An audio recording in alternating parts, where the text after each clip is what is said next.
What's up, guys? We are back. Fitness Profit Multiplier, Anthony and Jimmy. Today, we're going to be discussing displaying your prices for your personal training gym. Should you put your prices on the website? When people ask about how much it is, should you tell them how much it is? This used to be a hard no. Like, no, you never want to put your prices on the website for people to see. But we live in a different time. That was just like 3 years ago where it was like a big no-no. Never put your prices on your website. But now things have shifted. I mean, I've done business with a couple of other like service-based businesses, and they have their prices right on the website. In fact, like I went to one business recently, and it's like a service business. I'm talking to the guy on the phone, and he's like, "Yep, prices are right on the website. Just go to the website. I'll send you the link after we're done, and just sign up right to the website." That's exactly what I did. There was no like, it was just, that's what prompted this conversation today, because it's just like, it's a different world. Because, you know, back 3 years ago, should never show your prices. And now, I don't know, I think the tide's a little shifting because the consumer can just Google it now and just how much is personal training. So I'm excited to kind of go back and forth on this one, man, because like we said, it used to be a hard no. Now I don't think so much anymore. Yeah. And there's different situations where it's more appropriate and less appropriate to share pricing, right? Just depends on where your leads are coming from, what's going on, what your goal is with that lead, all that kind of stuff. But we had actually always had our prices on our website. They're displayed in one place and hidden in another. So like you have an FAQ on your website, right? Like everybody should have an FAQ. So if you don't have an FAQ, frequently asked questions, for those of you that don't know what I'm talking about, on your website, you need to have one, because it is able to close objections before that lead puts their information in on your website itself.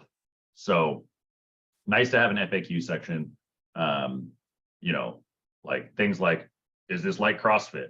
No, it's not, because we personalize everything. Like you answer all these questions, right? Because people have these questions about your facility from pictures of the people and the gym and all this stuff. But in our FAQ, we have a pricing FAQ in there. Like, what does this cost? What does the process look like, right? So that's kind of a hidden pricing on our website. It's always been there. And then one other thing that we recently added was a pop-up that gives a weekly price of your main membership option. That says, get this many sessions for this much a week, right? And it's just this pop-up that hits when they hit the main page of the website. So the reason as to which it's not the worst thing in the world to have your prices on your website and may actually give you more buy-in from the people that are reaching you on Google is because those people are warmer, right? They're warmer to your offer. They're warmer to who you are. They've been seeking you out. They found you on Google, they searched it, and they decided to select your website to look at. So they are window shopping at that moment, right? But better than window shop at that moment than window shop when they're in your facility and waste your time, right? So when we're talking about website or referral, they're gonna be told about your website. They're gonna search you online. They're going to search for personal training in the area. And when they search for personal training in the area and they see that you're running a small group model and it's cheaper than personal training, sometimes that's a good selling point and actually pushes them over the edge to bring them into your facility. So when we're talking about the website itself, I am a proponent of sharing price on the website itself. So while you were talking, I went and I did some research really quick. So F45 has like a drop-in thing that you could purchase right on their website. They have a 7-day pass you could purchase. Orange Theory, you could actually purchase like class packs and buy a membership right through their website. Granted, they're selling $99 memberships, but yeah, you could do it directly through the website. I looked up like bigger gyms, like I looked up Crunch really quick, but I think they don't show the price there because there's a lot of different Crunches, and I'm sure it's different prices all over the place. So that's probably why. Yeah. But again, it's one of those things, you know, I think the way I look at it is you want the funnel to be wide, right? Like you want a wide funnel. You want to collect as much information as you can from people and then just let them disqualify themselves along the way. So like, for example, if someone pulls up to your website and they see it's $500 a month for personal training. They might just get turned off because it's 500. Now you might argue and say, well, that person probably isn't a fit anyway, but you want someone who's going to click on the website and say, okay, what is this about? I'm curious about this, and then opt in. Whereas if someone just sees the price, they might get turned off and go away. So you want to cast like a really wide net, and then that funnel is going to come in and you'll disqualify them based on, certain parameters. But what about when they ask for prices over the phone? What do you do in that case, right? Like, so they're asking me for price over the phone. How do you go about and talk about pricing? So let's talk about that, Jimmy. Let's talk about pre-framing the pricing objection over the phone. Yeah, there's ways to tactfully do it. And the way that we train our staff to handle this is we want to give them a couple of diversions to that question, right? So sometimes you'll get somebody on the phone, and this is predominantly from digital advertising leads, right? People that you're paying to go into your funnel from, Facebook and Instagram for the most part, right? And sometimes you get these people that immediately, as you pick up the phone, right, and start talking to them, immediately they go, what's the price? And they're really aggressive about it, right? But the problem is we have to realize that they don't know what else to ask. And they're just trying to compare apples to apples. Like they go, oh, well, Gold's Gym is $50 a month, so I want to get the best price. And there are tactful ways to disqualify those people. There are tactful ways to not share the full price of your program because you haven't had any time to build value with those individuals, right? So the initial tactful way is to say, hey, Mrs. Jones, I need to learn more about you before we figure out what the best option is for you. We have a lot of options here at the facility, and I want to learn a little bit more about you so that we know that it's a good fit. Or you can go, well, Mrs. Jones, the first meeting is always free, right? That's another way we can divert against it. And if they keep pushing and pushing and pushing on it, you can give them a range. That range can be a per session range because it's actually the lowest way that you can price it in their mind. So you just do the math and divide it down and go, well, it's $30 a session or $40 a session or whatever it is, right? You could say $30 to $50 a session, something of that nature, right? So you give them that range and they're not locked into a specific price. So they can't actually compare you as easily apples to apples, because after having a 10 or 15-minute conversation with somebody, they're just going to compare you apples to apples, right? But we're trying to create a divide with our business model where it's apples and oranges, right?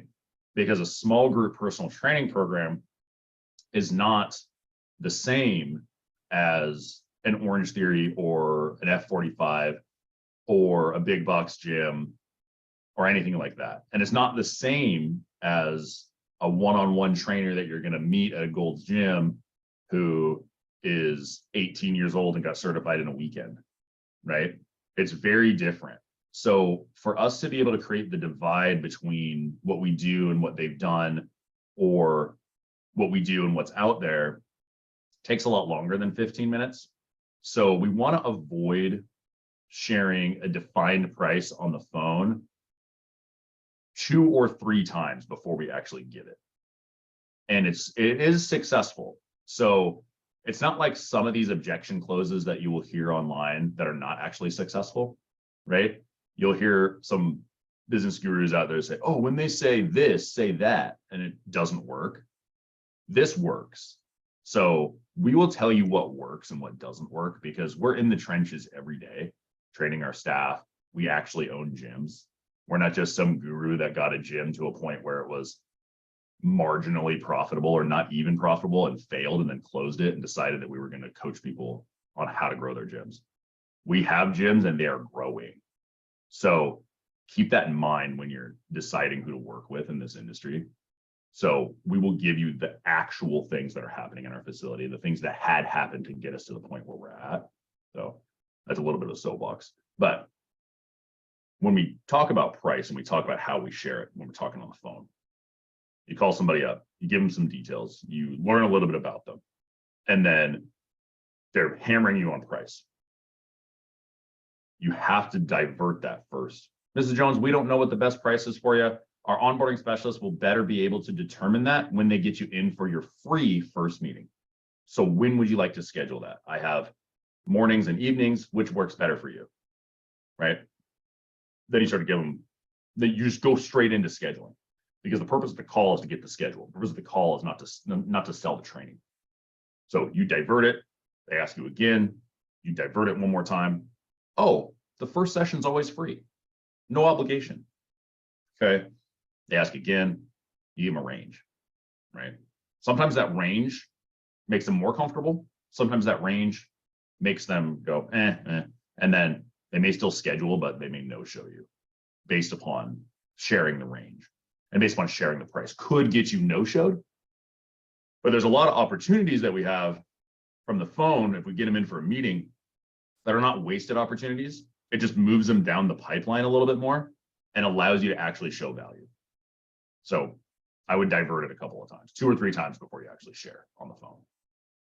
Yeah, and then when you do talk about the price, you don't want to just be like, okay, yeah, it's $400 a month. Like, you don't want to say that. You want to give them some context. And Jimmy had said, you want to break it down by the per session, which we have found, again, we've been doing this a lot of years. We have found that doing it by per session is a lot easier of an ask than when you just throw $500 out there. They're going to say, holy shit, $500. No, it's like 40, 50 a session. That sounds so much better, right? So we always follow it up and try to build some value into the price. So what we say is, well, if you went to Equinox or another big box gym and tried to hire a trainer there, it would cost you around $120 per session. Plus, you'd have to buy a gym membership, and they're probably not going to help you with your nutrition or insert whatever else you do here. But with us, you just show up, follow the plan we create for you, and you get results. Our prices average about $40 per session. Could be higher, could be lower, depending on the option you choose. So as long as that works for you, we can move on to the next step. Does that work? But that's my spiel and what I tell people. But as you can see, I've built value as to why our sessions are only 40, and we gave it something to compare it to. Because it's true, if you go to another gym in the area and you hire an 18-year-old kid, like Jimmy said, you're not going to have the experience, and you're going to be paying like 80, 90, $120 an hour for a trainer. So if you could do all that for 40, it is a steal for them. So you have to give them some context before you just give them the price. So to answer the question, should you display your prices on your gym? I don't think that you should do it on the homepage. I think that you should have it on another page somewhere, and I think you should break it down exactly the way that we did. Well, if you were to go somewhere else and hire a trainer somewhere else, it would be X amount per hour, but with us, it's only X. And you kind of give like a broad little statement, or you could do like what Jimmy said and allow them to purchase a jump start or some type of low barrier offer for you. So a week pass, they could buy a week pass directly online, some type of simple little thing, but I wouldn't go out there and put out, at least not right now. This may change, but I would not go out there and just put, okay, it's $400, $500 a month on the website and use that as the selling point. I don't think that that's good. You want people to you want to qualify people a little bit, because if somebody goes on the websites and buys and then they're not a fit, you're in trouble. You kind of want to qualify them a little bit. So that's what we recommend here to do at FPM, and that's what we're recommending for you guys. So if you guys like this kind of stuff, you can click all the links below and join us on our Facebook group. Leave us a 5-star review. Plenty of ways to keep this conversation going. But until next time, Anthony and Jimmy, Fitness Profit Multiplier, we are